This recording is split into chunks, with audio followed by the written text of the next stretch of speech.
Shalom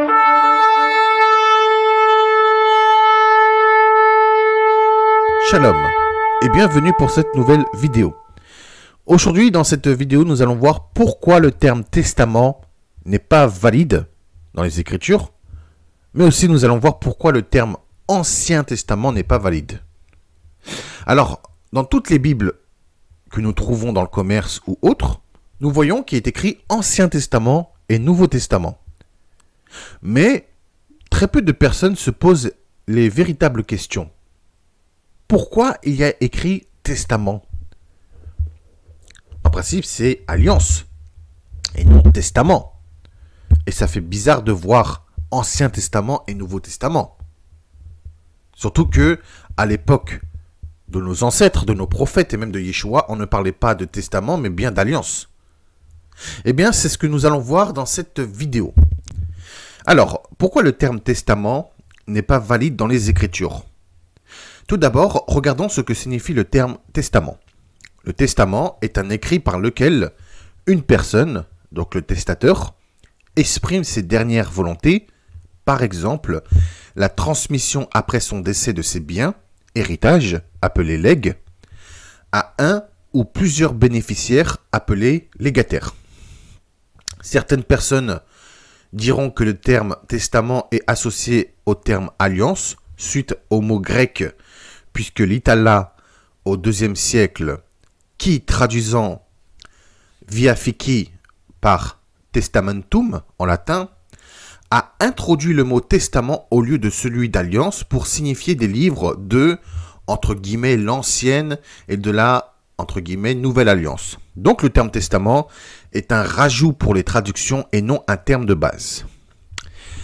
Aussi, le mot via fici se réfère plus à un testament fait par un testateur plutôt que d'une alliance provenant du Seigneur. Bien que les traducteurs disent que testament et alliance signifient la même chose en grec. Mais en réalité, non.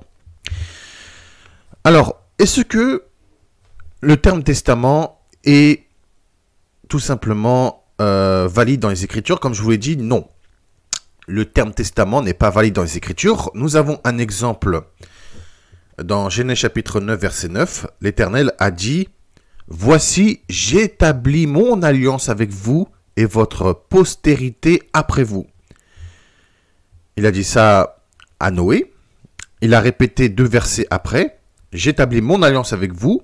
Aucune chair ne sera plus exterminée par les eaux du déluge. Et il n'y aura plus de déluge pour détruire la terre. » Également, il a dit cela à Abraham et à tous les prophètes.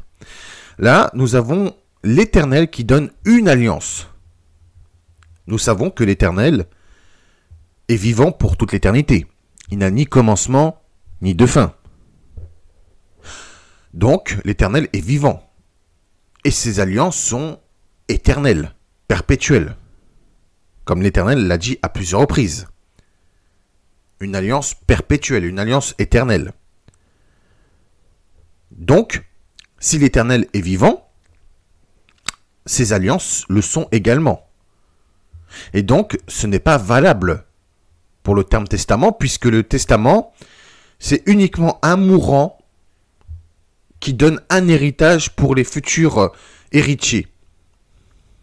Or, l'Éternel n'est pas mourant. Que Dieu nous en préserve. Il est vivant pour l'éternité. Et c'est lui qui a donné son alliance. De génération en génération.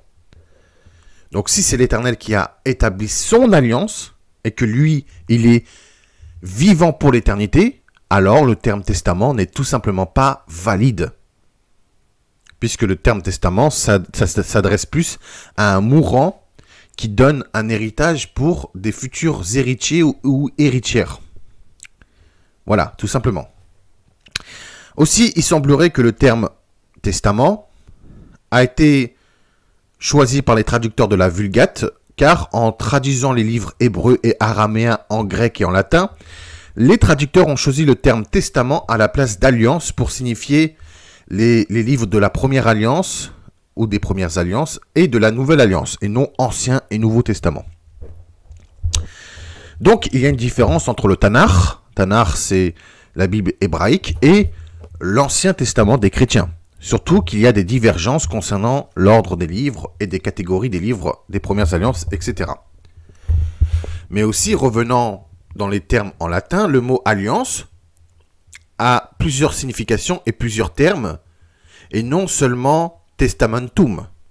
Il y a societas, atis, foedus, eris, iugalitas, atis, foederatio, etc. Là, nous voyons que le terme testament et alliance ne sont finalement pas liés, puisque testament se réfère donc pour un mourant qui donne un héritage aux héritiers, tandis que une alliance est un pacte que concluent des personnes vivantes et non mortes. Là, nous avons la preuve avec l'Éternel. L'Éternel a conclu des pactes ou des alliances avec son peuple, et que l'Éternel est vivant et non mort. La preuve que l'Éternel est toujours vivant à l'heure actuelle. Et il le sera pour toute l'éternité. Il n'a ni commencement ni de fin puisqu'il est éternel. Et, comme son nom l'indique, éternel, c'est de toute éternité. Donc l'éternité n'a ni commencement ni de fin. Or, c'est l'Éternel qui a donné les alliances à son peuple. L'Éternel n'est pas un Dieu mort, il est un Dieu vivant. Béni et glorifié soit-il. Si l'Éternel aurait donné des testaments, ça veut dire par la suite que Dieu nous en préserve, que serait donc mort. Mais là, non. Il est vivant pour l'éternité. Il est vivant. Donc, s'il est vivant, ses alliances sont également vivantes. Et donc, le terme testament n'est pas du tout adapté pour les alliances de l'Éternel. Tout simplement. L'alliance de Dieu concerne plus particulièrement la relation spéciale que Dieu entretient avec son peuple en accomplissant des desseins au fil de l'histoire, même à l'heure actuelle. Et même dans le royaume céleste, il y a des alliances entre notre Dieu et ses élus. Donc il n'y a pas de fin dans les alliances de Dieu. N'oublions pas que les alliances de Dieu sont de toute éternité et que les alliances seront également présentes dans le royaume céleste, donc dans la vie éternelle. Est-ce que les Écritures emploient le terme testament? Eh bien, nous allons voir cela. Le mot alliance, en hébreu, se dit brit. Par exemple, la brit mila, qui est la circoncision, brit hadasha, la nouvelle alliance. Or, le mot testament, en hébreu, se dit tsava. Tsava, dans le dictionnaire de Klein, Carta Jérusalem, première édition de 1987, a comme définition, premièrement, ordre, commande, deuxième définition, dernière volonté, testament, de tsiva dans la phrase tsiva liveto. Exemple, il a déclaré ses dernières volontés. Donc on voit bien que Brit, c'est l'alliance de Dieu, et que testament, finalement, c'est tsava, qui est tout simplement un ordre, une commande, mais aussi les dernières volontés d'un mort. Donc il y a une différence entre Brit et tsava. Mais du coup, ce sont des alliances ou des testaments que Dieu a transmis à son peuple? Eh bien, si Dieu est vivant pour l'éternité, et que ces alliances le sont également, alors Dieu a donné des alliances éternelles et non des testaments. Encore moins des testaments éternels. Ça fera bizarre, puisque testament, ça se réfère à un mort, à un mourant qui laissera un héritage pour des héritiers ou des héritières. Or, l'Éternel est vivant, il a donné des alliances vivantes de génération en génération. Même pour vous dire que si, par exemple, un mourant dans les testaments meurt, donne un héritage à ses héritiers ou héritières, mais que si les héritiers ou héritières en question meurent, eh bien, il n'y a plus d'héritage, tout simplement. Or, l'Éternel a donné des alliances éternelles pour son peuple, de génération en génération, et il n'y a pas de fin. Donc, chaque génération auront les alliances de Dieu. Des alliances vivantes, tout simplement. On ne parle pas de testament dans les écrits. Ça, ce sont les traducteurs qui ont rajouté. Dans les véritables écrits, on parle d'alliance, Brit. Donc le Seigneur a transmis des alliances et non des testaments. D'ailleurs, nous avons un exemple parfait avec Yeshua. Yeshua, avant de mourir, il a dit « Cette coupe est la coupe de la nouvelle alliance » lorsqu'il a donné ça à ses disciples avant de mourir. Il n'a pas dit « Cette coupe est la coupe du Nouveau Testament ». Ah bah non. Non, Yeshua dit, cette coupe est la coupe de la nouvelle alliance. Abrit Aradasha. Nous avons le Brit, l'alliance. Et non testament. Yeshua n'a pas donné un nouveau testament. Il a donné une nouvelle alliance. Tout simplement. Yeshua disait aussi, pour ce qui est de la résurrection des morts, n'avez-vous pas lu ce que Dieu vous a dit? Je suis le Dieu d'Abraham, le Dieu d'Isaac et le Dieu de Jacob. Dieu n'est pas Dieu des morts, mais des vivants. Matthieu chapitre 22, versets 31 à 32. Le Seigneur Dieu n'est pas le Dieu des morts, mais des vivants, car pour lui, tous sont vivants. Comme Yeshua l'a dit. Donc encore une fois, le terme testament n'est pas valide, car c'est un mourant qui donne un héritage pour ses héritiers ou héritières. Or, le Seigneur Dieu est vivant et que tous pour lui sont vivants. Donc, si tous sont vivants pour notre Dieu et Père, alors le terme testament n'est pas valide dans les Écritures. Lorsque notre Dieu et Père donna ses alliances, il qualifia ces alliances d'alliance éternelle ou d'alliance perpétuelle. Par exemple, 1 Chronique chapitre 16 verset 17, qui est la même phrase de Psaume chapitre 105 verset 10, est écrit « Il a érigé pour Jacob en loi, pour Israël en alliance éternelle. » Vous avez aussi prêté l'oreille et venez à moi, écoutez et votre âme vivra, je traiterai avec vous une alliance éternelle pour rendre durable mes faveurs envers David. Ça c'est Isaïe chapitre 55 verset 3, Isaïe chapitre 61 verset 8, Jérémie chapitre 32 verset 40, Jérémie chapitre 50 verset 5, Ézéchiel chapitre 16 verset 60 et Ézéchiel chapitre 37 verset 26. L'Éternel a donné des alliances éternelles pour faire durer ses faveurs. Donc si les alliances sont éternelles, elles ne sont pas mortes et ce ne sont pas des testaments. Et il n'y a pas également d'anciennes alliances, comme énormément de personnes le disent. Là, l'Éternel l'a dit, que ce sont des alliances éternelles qui n'auront pas de fin. Donc il n'y aura pas d'anciennes alliances. Le Seigneur Dieu a fait plusieurs alliances avec son peuple. Tous sont des alliances éternelles et non des testaments. Aussi, Dieu, notre Père, n'a pas donné des testaments éternels. Ce serait bizarre, mais bien des alliances éternelles. De plus, dans aucun cas, le Seigneur prononce le terme testament, puisque notre Dieu et Père parle plutôt d'alliance et non de testament. Le Seigneur Dieu, notre Père, conclut plutôt des alliances spirituelles et non des testaments qui sont uniquement d'un mourant qui donne un héritage à des héritiers ou héritières sur terre. Ce serait plutôt Paul et ses adeptes qui auraient introduit le terme testament, puisqu'il dit dans Hébreux chapitre 9, versets 16 à 17, « Car là où il y a un testament, il est nécessaire que la mort du testateur soit constatée. Un testament, en effet, n'est valable qu'en cas de mort, puisqu'il n'a aucune force tant que le testateur vit. » Là, on voit que Paul associe les alliances éternelles et sans fin de Dieu, qui sont des alliances vivantes, à un testament d'un mourant qui donne à un héritier ou une héritière, ou des héritiers et héritières. Donc on voit que le problème vient de Paul, puisque ce serait Paul qui aurait introduit le terme Ancien Testament, 2 Corinthiens chapitre 3 verset 14, mais ils sont devenus durs d'entendement, car jusqu'à ce jour, le même voile demeure quand ils font la lecture de l'Ancien Testament, et ils ne se lèvent pas parce que c'est en Christ qu'il disparaît.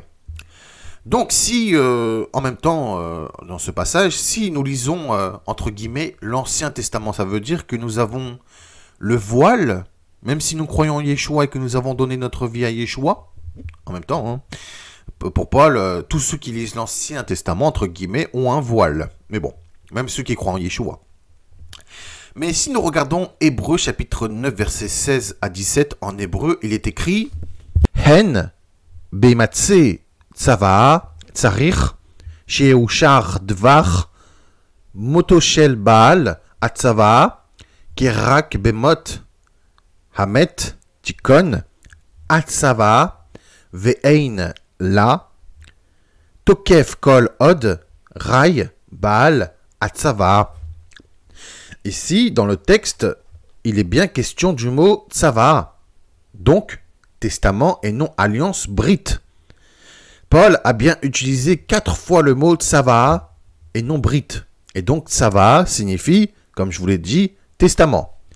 Or, ni les prophètes, ni Yeshua et ses véritables disciples parlent de testament, mais bien d'alliance. Sauf que Paul a dit que le testament n'est valable qu'en cas de mort et que le testament est inutile pendant la vie du testateur, car il fait le lien entre un testateur et les alliances de Dieu. Mais ce que Paul ignore, c'est que les testaments ne sont que purement humains, mais le Seigneur Dieu donna des alliances éternelles sans fin et non des testaments. Yeshua a bien donné la nouvelle alliance en son corps et son sang avant de mourir, mais bien évidemment, Yeshua a été ressuscité d'entre les morts et vit pour les siècles des siècles. Je suis le premier et le dernier et le vivant, j'étais mort et voici je suis vivant au siècle des siècles. Apocalypse chapitre 1 verset 18.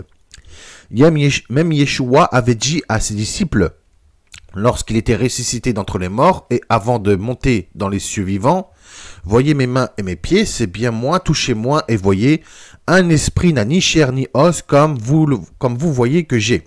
Luc chapitre 24 verset 39. Yeshua est donc bien vivant et le terme testament n'est pas valable également pour la nouvelle alliance car Yeshua est vivant à l'heure actuelle et que lui-même a donné une alliance éternelle. De plus, lorsque Yeshua donna son corps et son sang qui est la nouvelle alliance, il a bien précisé que celui qui mangera de ce pain, donc de son corps, vivra éternellement.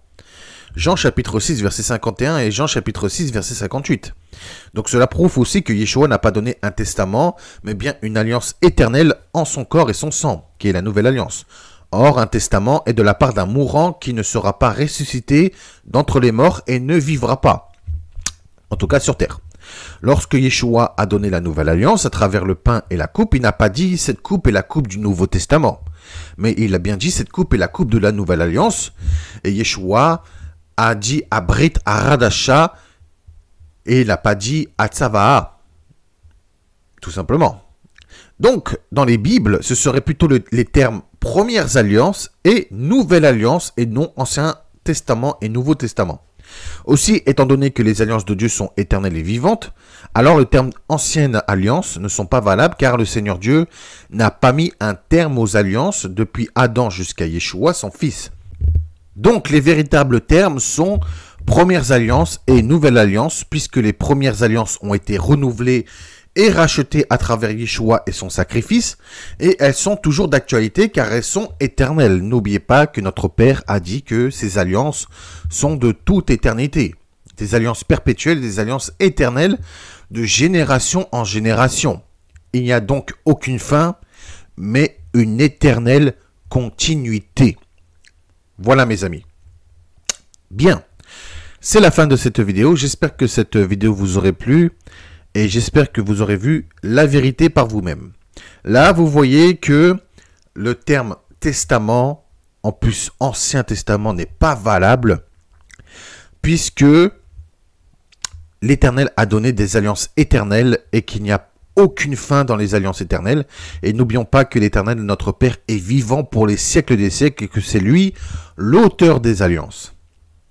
Donc, dans les Bibles, nous devrions plutôt voir premières alliances, puisque ce sont les premières alliances, et nouvelles alliances. Même pour vous dire, on peut même dire premières alliances renouvelées, puisqu'ils ont été renouvelés à travers Yeshua et son sacrifice, et par la Brit Hadasha, la nouvelle alliance. Merci de m'avoir écouté. Si vous voulez, vous pouvez partager à un maximum de personnes cette vidéo, afin que beaucoup de personnes sachent. Je vous dis à très bientôt pour une nouvelle vidéo si Dieu le veut. En attendant, comme d'habitude, portez-vous bien, prenez soin de vous et de vos proches. C'est très important. Que le Seigneur vous bénisse abondamment et puissamment en son nom puissant, glorieux et redoutable. Et je vous dis, shalom, merci de m'avoir écouté.